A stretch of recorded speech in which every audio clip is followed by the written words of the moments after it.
আসসালামু আলাইকুম রহমতুল্লাহ বারাকাত। সম্মানিত দিনদার মুসলিম ভাইয়েরা, আশা করি আপনারা সকলে ভালো আছেন। আলহামদুলিল্লাহ, আল্লাহ সুবহানাহু ওয়া তাআলার অশেষ মেহেরবানিতে আমিও ভালো আছি। সম্মানিত দিনদার ভাইয়েরা, আজকে একটি ফিতনা নিয়ে আপনাদের সম্মুখে আলোচনা করব। সেটি হলো মানবাধিকার কমিশন। বিশ্বের মধ্যে কাফেরদের প্রতিষ্ঠিত করা একটি প্রতিষ্ঠান আছে, সেটি হলো মানবাধিকার কমিশন। আর এই মানবাধিকার কমিশন পরিচালনা করেন কাফেরেরা। বিশ্বের 19টি দেশে মানবাধিকার কমিশন আছে।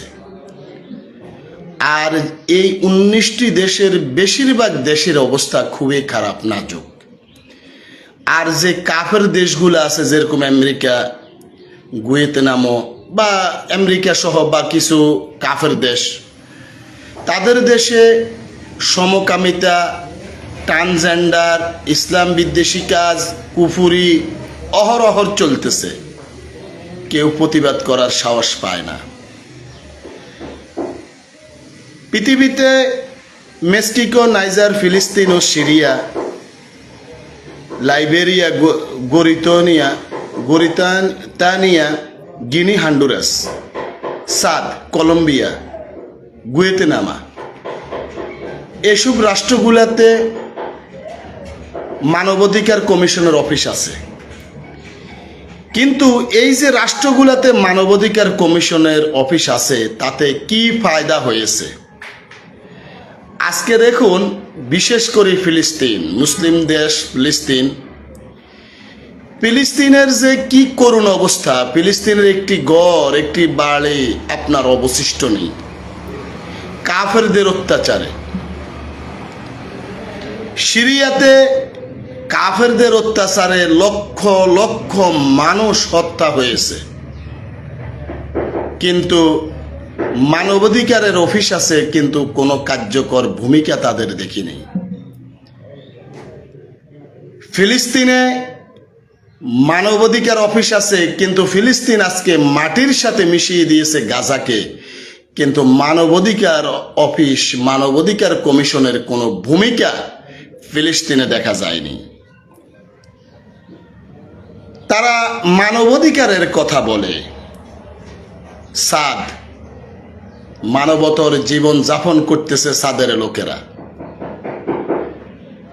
এরকম বিশ্বের প্রায় প্রত্যেকটি দেশে অবস্থা খুবই করুণ, খুবই শোচনীয়। কিন্তু এই মানবাধিকার কমিশনের নামে তারা মানবতার বুলি ফেলে। বাংলাদেশে ডক্টর মোহাম্মদ ইউনূস, আমাদের প্রধানমন্ত্রী, প্রধান উপদেষ্টা, যে যাই বলেন, তাকে প্রধান উপদেষ্টা বানানো হয়েছে। এই ডক্টর মোহাম্মদ ইউনূস ক্ষমতায় এসে সে মানবাধিকার কমিশনের অফিস বসিয়েছে বাংলাদেশে। আর এই মানবাধিকার কমিশনের অফিস যেদিন উদ্বোধন হয়, সেই দিন আমাদের দেশের মানবতার ফেরিওয়ালা যারা বড় বড় রাজনৈতিক দলের নেতারা সেখানে উপস্থিত ছিলেন। অনেক ইসলামী দলের নেতারাও ওখানে উপস্থিত ছিলেন। তারা ইসলামের কথা বলে, মানবতার কথা বলে, দেশ এবং জাতির সংশোধনের কথা বলে, কিন্তু তারা কাফেরের আবিষ্কৃত বিধিবিধানকে মেনে নিয়ে কাফেরের প্রতিষ্ঠিত মানবাধিকার কমিশনের অফিস বাংলাদেশে তারা বসিয়েছে।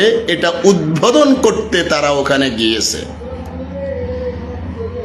এখন আমরা ইসলাম, কোরআন থেকে আমাদের জ্ঞান নেওয়ার প্রয়োজন নেই, আদর্শ শিকার প্রয়োজন নেই, হাদিস থেকে আদর্শ শিকার প্রয়োজন নেই, আল্লাহর রাসূলের জীবন থেকে, আল্লাহর বিধান থেকে, রাসূলের জীবন থেকে আদর্শ শিকার দরকার নেই। আমরা মানবাধিকার কমিশনের নামে এই পথভ্রষ্ট ফিতনাবাজদের কাছে, কাফেরদের কাছ থেকে এখন আমরা মানবতা শিখতে হবে। আর তারা কিরকম মানবতা শিখায় সেটা এই জাতির লোকেরা ভালো করেই জানে। আজকে আমাদের দেশের ভয়াবহ অবস্থা। আমাদের দেশে মানবাধিকার কমিশনের অফিস হয়েছে, কথা ঠিক, কিন্তু আজকে যদি পার্বত্য চট্টগ্রামের যারা আছে এই বৌদ্ধ কাফেররা যদি বলে যে আমরা এখানে একটি খ্রিস্টান রাষ্ট্র প্রতিষ্ঠা করব, আমাদেরকে চট্টগ্রাম সহ এই 3টি অঞ্চল ছেড়ে দিন, তখন বাংলাদেশ সরকার যদি তাদেরকে দমন করার চেষ্টা করে, তখন এই মানবাধিকার কমিশনের লোকেরা বলবে আপনারা তো মানবাধিকারের লঙ্ঘন করছেন। তারা তাদের মানবের অধিকার আছে, তারা স্বাধীনতা চাওয়ার, তারা আলাদা রাষ্ট্রে বিভক্ত হওয়ার অধিকার আছে। আপনারা কেন তাদেরকে বাধা দিচ্ছেন? আপনারা কেন তাদের গায়ে হাত উঠাচ্ছেন?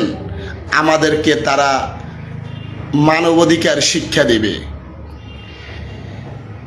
দেশ ভাগ কইরা যদি টুকরা টুকরা কইরা ফেলে, তখন এই মানবাধিকারের গোষ্ঠীরা বলবে যে আপনারা কেন এখানে হস্তক্ষেপ করতেছেন?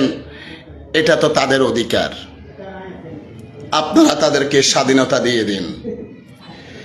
আজকে বাংলাদেশের যে ট্রান্সজেন্ডার আছে, বাংলাদেশের ট্রান্সজেন্ডাররা যদি আসি বলে যে আমাদেরকে ট্রান্সজেন্ডার হওয়ার আইনি অধিকার দেওয়া হোক, তখন এই দেশের মানবাধিকার কমিশন বলবে কেউ যদি রাষ্ট্রের কোনো ব্যক্তি যদি প্রতিবাদ করে ট্রান্সজেন্ডারের বিরুদ্ধে, রাষ্ট্রের কোনো ব্যক্তি যদি এই ট্রান্সজেন্ডারের বিরুদ্ধে প্রতিবাদ করে, সরকার যদি প্রতিবাদ করে, তখন এই মানবাধিকারের লোকেরা বলবে আপনারা তো দেশ ও জাতির ক্ষতি করতেছেন, মানবাধিকার লঙ্ঘন করতেছেন। সে ট্রান্সজেন্ডার হবে, সে ট্রান্সজেন্ডার হওয়ার অধিকার সে রাখে, এটা তার অধিকার, আপনি আইন করে তাকে অধিকারটা দিয়ে দিন। বাংলাদেশের বড় বড় ইসলামী দলের নেতারা মানবাধিকার অফিস উদ্বোধন করেন। আজকে যদি এই জাতির লোকেরা বলে আমরা সমকামী হব, আমাদেরকে সমকামিতা করার অধিকার দেওয়া হোক, আর যদি কিছু লোক বিরোধিতা করে অথবা সরকার বিরোধিতা করে, তখন এই জাতির লোকেরা বলবে, এই মানবাধিকার কমিশনের লোকেরা বলবে আপনারা কেন তাদেরকে এটার অধিকার দিচ্ছেন না? আপনারা তো তাদের মানবের অধিকারের খর্ব করতেছেন। কারণ কাফেরদের প্রতিষ্ঠিত মানবাধিকারের উদ্দেশ্য হলো মুসলিমদেরকে ধ্বংস করে দেওয়া, মুসলিম দেশকে ধ্বংস করে দেওয়া। আমাদের দেশের মহিলারা বোরকা পরে তো নামে, এটা কোনো বোরকায় না, পর্দা তো করেই না, পুরুষ মহিলা কেউ পর্দা করে না। ঢাকা শহর বা অন্য অন্য শহরে গেলে দেখা যায় আমাদের দেশের পর্দার কি করুণ অবস্থা। আজকে যদি আপনি যান ঢাকা শহরে, 10টা মেয়ে যদি ল্যাংটা হইয়া হাঁটে, কেউ যদি বাধা দেয় অথবা রাষ্ট্র যদি বাধা দেয়, আইনশৃঙ্খলা বাহিনী যদি বাধা দেয়, তখন এই মানবাধিকার কমিশনের লোকেরা বলবে আপনি তাদের অধিকারে হস্তক্ষেপ করেছেন, এটা মানবের অধিকার, এটা মানবের অধিকার, আপনি কেন এই মানব অধিকারে হস্তক্ষেপ করতেছেন? এখন কথা হলো, ডক্টর ইউনূসকে রাষ্ট্র ক্ষমতায় বসানো হয়েছে জাতির কল্যাণ ভালো কাজ করার জন্য, কিন্তু ডক্টর মোহাম্মদ ইউনূস তার কর্মে এখন আর ভালো কাজ দেখা যায় না। সে শুনি অনেক চুক্তি করেছে এই রাষ্ট্রের সাথে সেই রাষ্ট্রের সাথে, এইটা করবে সেইটা করবে, এই পরিবর্তন করবে সেই পরিবর্তন করবে, কিন্তু মানুষের মৌলিক পরিবর্তনের কোনো কিছুই দেখা যায় না। দেখা যায় কি, সবচেয়ে যেটা সামনে এসেছে সেটা হলো ফিতনা, মানবাধিকার কমিশনের ফিতনা। আপনি যদি এখন সমকামী বলেন, জিনা বলেন, আমাদের দেশে তো আগ থেকেই আছে একটা মেয়ে 8 বছর 10 বছর 12 বছর বয়সে জিনা করবে, প্রেম করবে, জিনা করবে, অপকর্ম করবে, কোনো অসুবিধা নেই। কিন্তু একটা মেয়েকে 18 বছরের আগে তাকে বিয়ে দেওয়া যাবে না, এটা তার মানবাধিকার, রাষ্ট্রে আইন আছে। এমনও তো হতে পারে ইউরোপ আমেরিকার মতো যে একটা মেয়ের বয়স যখন 16 বা 18 হবে, ছেলে ও মেয়ে, তখন তার উপরে বাবা মার আর কোনো কর্তৃত্ব থাকবে না। যারা এই মানবাধিকারের ফেরিওয়ালা, তাদের ইন্ধনে এই দেশে, ইউরোপ আমেরিকা অন্য অন্য দেশে এই আইনগুলা বলবৎ আছে যে যদি কোনো মেয়ের বয়স 16 বছরের উপরে হয়ে যায়, 18 বছর হয়ে যায়, তখন আর বাবা মার কোনো কর্তৃত্ব এখানে হবে না, চলবে না। আজকে যদি ওই অবস্থা যদি আমাদের দেশে ফিরে আসে, আপনি একটা ছেলে একটা মেয়েকে কষ্ট করে লেখাপড়া শিখিয়েছেন, আদব শিক্ষা দিয়েছেন, তাকে আপনি অনেক কিছুই শিক্ষা দিয়েছেন, বড় করেছেন, কিন্তু এই ছেলেটা যদি 16 বছরের পরে চলে যায়, এই মেয়েটা যদি 16 বছর উত্তীর্ণ হয়ে যায়, তখন যদি রাষ্ট্রে এইরকম এই মানবাধিকার কমিশনের এই ফিতনার কারণে যদি এমন কোনো একটি আইন করা হয় যে ছেলে মেয়েরা যখন 16 বছর বা 18 বছর বয়স হবে, তখন বাবা মা তার উপরে কোনো কর্তৃত্ব করতে পারবে না, এবং বাবা মা যদি এমন কোনো কর্তৃত্ব করে, পুলিশের কাছে তাকে ধরিয়ে দিতে পারবে। পুলিশের কাছে গেলে পুলিশ তাকে অ্যারেস্ট করবে, কাকে? বাবা মাকে। ছেলের অভিযোগে বাবা মাকে গ্রেপ্তার করবে, গ্রেপ্তার করে জেলে দেবে, যেটা ইউরোপ আমেরিকাতে বলবৎ আছে। এমন যদি হয় আমাদের দেশে, এটা তো এখন চলে, বড় লোকদের অবস্থানে চলে, যে স্ত্রী তার স্বাধীনতা অনুযায়ী চলে, স্বামী তো আছে নাম খস্তে, আর অন্য পুরুষ নিয়ে এসে স্বামীর পাশে থাকে, অথবা স্বামীর অন্য রুমে নিয়ে থাকে। স্বামী যদি বাধা দেয়, তখন ওই মেয়ের পক্ষে রাষ্ট্রীয় আইন হয়ে যাবে যে আপনি কেন তার মানবাধিকারে হস্তক্ষেপ করেছেন। এই একটা ফিতনা আমাদের দেশে মাথা ছাড়া দিয়ে উঠেছে। কথা বলিনি এতদিন, কেন? বুঝিনি, খবর নিয়েছিলাম, বুঝেছিলাম, বুঝার পরে আজকে লাইভে এসেছি। সম্মানিত দেশবাসী, এখনো সময় আছে, আপনারা সজাগ হন। আমাদের দেশে তো দিনের অবস্থা এত ভালো না, আমরা দিন বুঝি না, যতটুকু বুঝি ততটুকু মানার চেষ্টা করি, যতটুকু বুঝি না ততটুকু মানার চেষ্টা করি না, বুঝারও চেষ্টা করি না। সম্মানিত দেশবাসী, একটি কথা মনে রাখবেন, মানবাধিকার কমিশন আমাদের দেশে একটি গজব হয়ে ঢুকেছে। হয়তোবা অচিরেই আমাদের এই দেশ টুকরো টুকরো হয়ে যাবে, আমাদের এই দেশ বিনদেশীদের হাতে চলে যাবে, আমাদের এই দেশ কাফেরদের হাতে চলে যাবে। আর এই কাফেরদের হাতে যাওয়ার জন্য আমাদের দেশের তথাকথিত ইসলামিক দলের লোকেরা সর্বপ্রথম ভূমিকা রাখবে, কারণ তারা চিন্তা করবে যে আমি কার সাথে গেলে ক্ষমতায় যেতে পারবো। আজকে মানবাধিকার কমিশনের অফিস উদ্বোধন হয়েছে বাংলাদেশে, আজকে না, আর কয়দিন আগে, আমি আজকে বলেছি আমার আলোচনাতে, কিন্তু মানবাধিকার কমিশনের অফিস উদ্বোধন হয়েছে, বাংলাদেশের বড় বড় ইসলামিক দলের নেতারা ওইখানে গিয়ে উপস্থিত হয়েছে, সেলফি উঠিয়েছে, এটা সোশ্যাল মিডিয়াতে ছেড়ে দিয়েছে। কিন্তু দুর্ভাগ্যজনক হলো সত্য, এই মানবাধিকার কমিশনের কারণে আমাদের এই জাতি অন্ধকারে ডুবে যাবে। যতটুকু ইসলামী আদর্শ আছে এটাও থাকবে না, এটাও শেষ হয়ে যাবে। দেশ অন্ধকারের দিকে চলে যাচ্ছে।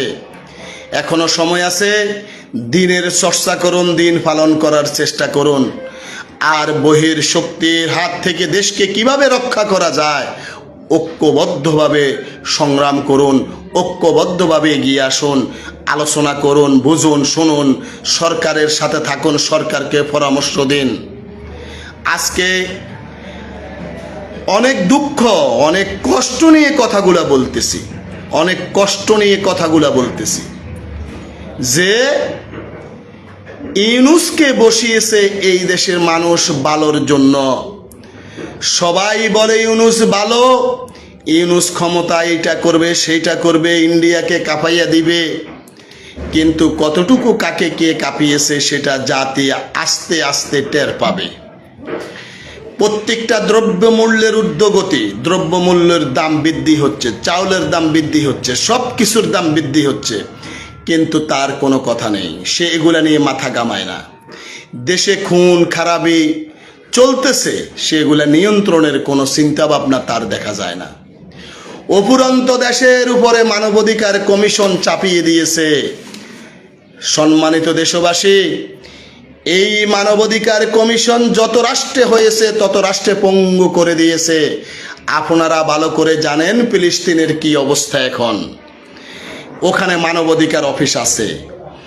গাজাতে একটি বাড়ি, একটি ঘর অবশিষ্ট নেই যে বাড়িটার উপরে ইহুদিরা হামলা করেনি। কিন্তু এই তথাকথিত ফিতনা মানবাধিকার কমিশনের নামে কাফেরদের কোনো কথা নেই, তাদের কোনো ভূমিকা নেই। আমরা মুসলিম জাতি, আমরা দিন শিখব কোরআন হাদিস থেকে, আদর্শ শিখব কোরআন হাদিস থেকে। আমরা কোরআন থেকে হাদিস থেকে আদর্শ শিখব, কিন্তু আমরা কোনো কাফেরের কাছ থেকে আদর্শ শিখব না। কোনো কাফেরের কাছ থেকে আমরা শিক্ষা গ্রহণ করব না। আমরা শিক্ষা গ্রহণ করব রাসূল সাল্লাল্লাহু আলাইহি ওয়াসাল্লামের জিন্দেগি থেকে, আমরা শিক্ষা গ্রহণ করব সালাফদের জীবন থেকে। কিন্তু আমরা ওগুলা ছেড়ে দিয়ে আমরা এখন কাফেরের কাছে ধর্ণা দিচ্ছি। কেন? যাতে করে আমি ক্ষমতায় যেতে পারি, অথবা আমি যে ক্ষমতায় আছি আমি যেন অনেক দিন ক্ষমতা ভোগ করতে পারি। এই কারণে আমরা কাফেরদের কাছে গেছি। বাংলাদেশে মানবাধিকার কমিশনের অফিস হওয়া মানে এই বাংলাদেশের চেয়ে খারাপ দেশ এখন আর বর্তমানে পৃথিবীতে নেই। এটা প্রমাণ হয়ে গেছে, এটা প্রমাণ হয়ে গেছে। বাংলাদেশে মানবাধিকার কমিশনের অফিস হওয়ার মানে হলো বাংলাদেশের মতন এত খারাপ নিকৃষ্ট দেশ পৃথিবীতে আর নেই। এই কারণে কাফেরদেরকে ডেকে নিয়ে এসেছে আমাদেরকে মানবাধিকার শিক্ষা দেওয়ার জন্য। এক কথায় হলো মুসলিমদেরকে ধ্বংস করার জন্য মানবাধিকার কমিশনের অফিস বাংলাদেশে স্থাপন করা হয়েছে। মুসলিমদেরকে ধ্বংস করে দেওয়ার জন্য, মুসলিম এই ছোট্ট ভূখণ্ডকে টুকরো টুকরো করার জন্য, মুসলিমদের ইমান আকিদা নষ্ট করার জন্য, পর্দা ইমান এবং বিশৃঙ্খল পরিবেশ সৃষ্টি করার জন্য এই দেশে মানবাধিকার কমিশনের অফিস প্রতিষ্ঠিত করা হয়েছে। আমি বিবরণগুলো আরও আগেই দিয়েছি। কোনো মেয়ে যদি বেপর্দায় হাঁটে, ল্যাংটা হয়ে হাঁটে, হয়তোবা আপনারা কিছুই বলতে পারবেন না। যদি বলেন তাহলে বলবে এটা মানবাধিকার কমিশন লঙ্ঘন হয়েছে, মানবাধিকার লঙ্ঘন হয়েছে। একটা মেয়ে ছেলেরা যদি ট্রান্সজেন্ডার হয়, আপনি কিছুই বলতে পারবেন না, বলবে আপনি মানবাধিকার লঙ্ঘন করেছেন। আপনার একটা মেয়ে যদি সমকামিতে লিপ্ত হয়, আপনি কিছুই বলতে পারবেন না। হয়তোবা এই দেশের অনেক আলেম ওলামারা, অনেক ইসলামী দলের নেতারা খুশি হবে। রমজান মাসের ইফতার পার্টিতে তো দেখেছেন, এক ইসলামী দলের বড় নেতা সে গিয়ে ছেলের ঠোঁটে চুমো দিল, চুমো দিয়ে ধরেই রেখেছে। পাশের ছোট আরেকটা ছেলে জিহ্বায় কামড় দিয়ে ধরে রেখেছে। আহাই, এটা কি? কারণ তার ভিতরে সমকামের যেই উদ্যোগ, তার ভিতরে সমকামের উদ্যোগটা জাগ্রত হয়েছে ওই ফুটফুটে ছেলেটারে দেখে, তাই সে গিয়ে ঠোঁটে চুম্মু দিয়ে ধরে রেখেছে। কিন্তু আল্লাহ রাসূল সাল্লাল্লাহু আলাইহি ওয়াসাল্লামের হাদিস হলো, যদি তুমি কোনো কাউকে চুমো দাও তাহলে তার হয় কপালে দাও না হাতে দাও। আর সে দিল কোথায়? এই ঠোঁটে। কেন ঠোঁটে দিল? আমরা কাফেরদের থেকে শিখেছি, কাফেররা আমাদেরকে শিক্ষা দিয়েছে ঠোঁটে চুমা দেওয়ার জন্য। বাবা মা পর্যন্ত তাদের সন্তানদের ঠোঁটে চুমা দিতে নিষেধ করা হয়েছে বাবা মাকে, যে যেন তারা সন্তানদের ঠোঁটে যেন চুম্বো না দেয়, গালে যেন চুম্বো না দেয়, বাবা মাকে নিষেধ করেছে। আর সে গিয়ে ইফতার পার্টিতে গিয়ে একটা ফুটফুটে ছেলের ঠোঁটে চুম্বো দিয়ে ধরে রেখেছে, আর একটা ছেলে জিহ্বায় কামড় দিয়ে সে বসে আছে চোখ বড় বড় করে। তাহলে কি বলবো এই দেশের মুসলিম নামদারি এই অপদার্থ প্রদ্ভ্রষ্ট গুমরাদের কথা। আল্লাহ আমাদেরকে হেফাজত করুন। আল্লাহ আমাদের মানবাধিকারের কমিশনের এই কাফেরদের প্রতিষ্ঠিত মানবাধিকার কমিশনের হাত থেকে আল্লাহ আমাদেরকে হেফাজত করুন। কাফেরদের থেকে আল্লাহ আমাদেরকে হেফাজত করুন। কাফের অত্যাচার থেকে আল্লাহ আমাদেরকে হেফাজত করুন। আমিন। আসসালামু আলাইকুম ওয়া রাহমাতুল্লাহি ওয়া বারাকাতুহু।